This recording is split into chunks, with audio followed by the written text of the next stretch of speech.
Husker fans, Sam McKewo'n with the Omaha World-Herald and Husker Extra. This is the 3 keys to Nebraska, Wisconsin. Hey, it's senior day. The Huskers senior class. We could see 30 guys walk. Some of them may come back next year for another senior day. Nebraska at 3-7 is out of bowl contention. Wisconsin has not clinched a bowl yet. They are 5-5. And they have Nebraska and Minnesota left. It won't necessarily be the easiest thing for them, so they've got something to play for.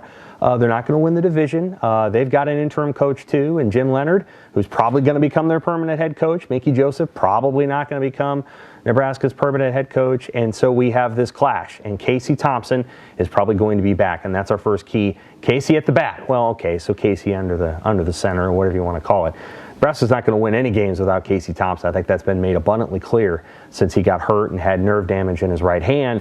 They're not going to win a game if he's not out there, but I think he's going to be out there. Mickey Joseph said today that Casey Thompson's going to start so long as he wakes up and feels good on Friday and Saturday. The chances of Thompson going out there, albeit in cold weather, it's going to be chilly, is very, very good, and that improves Nebraska's chances of winning that game. Why? Because Wisconsin's pass defense is a weakness. They're not very good there.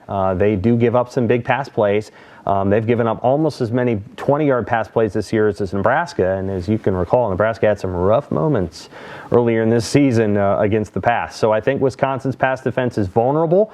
Nebraska has the kinds of receivers in Trey Palmer and Marcus Washington who can stretch Wisconsin's defense, and if that offensive line can protect Casey Thompson for just a little bit of time, I think Nebraska can have some success there, at least down the field. That's key number 1. Key number 2. Make Mertz, Mope. That's Graham Mertz. So here's the reality. Graham Mertz is Wisconsin's quarterback. He's a guy that will make mistakes. He's had a better season this year than he had in previous seasons, but Nebraska's got to find a way to get that guy off platform, get him out of the pocket, because when he gets out of the pocket and starts scrambling around, that's when he makes mistakes, and you've got to find a way to turn him over a couple of times. You're going to be surprised. You're not going to see Braylon Allen on these keys, because I got to be honest with you. Braylon Allen's probably going to gain 150, 160, 170, 180 yards against Nebraska's defense. That's just kind of baked into the cake at this point.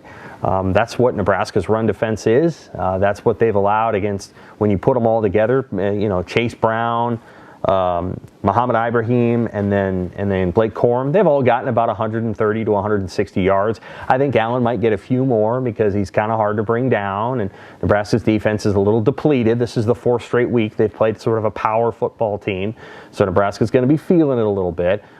So he's not in the cake here. You've got to find a way to get Graham Mertz to make mistakes, to turn the football over, and put you in short yardage situations. That's what they're going to have to do. They've got to find a way to get short fields and get some points that way by making Mertz mope. They got to attack him. They got to get after him. They got to get him to fumble or throw an interception. And if Nebraska can do that, they're going to have a chance to win this game. Key number 3, special delivery.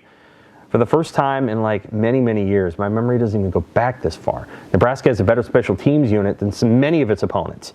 It's not perfect, okay? Sometimes Brian Buschini outkicks his coverage, and sometimes the punt return game looks a little adventurous. But the reality is Wisconsin has one of the worst special teams in the country according to ESPN FPI, and Nebraska's mid-level. They're 55th, so they've gotten better. And I think here's an area where Nebraska can potentially take advantage on Saturday.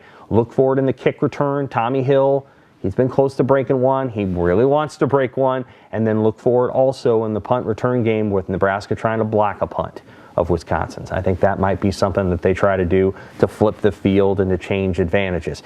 So what's it going to be? Well, hey, I think Nebraska's got a really good chance of winning this game if Casey Thompson plays and he stays upright for 4 quarters. I think it's going to be a toss-up.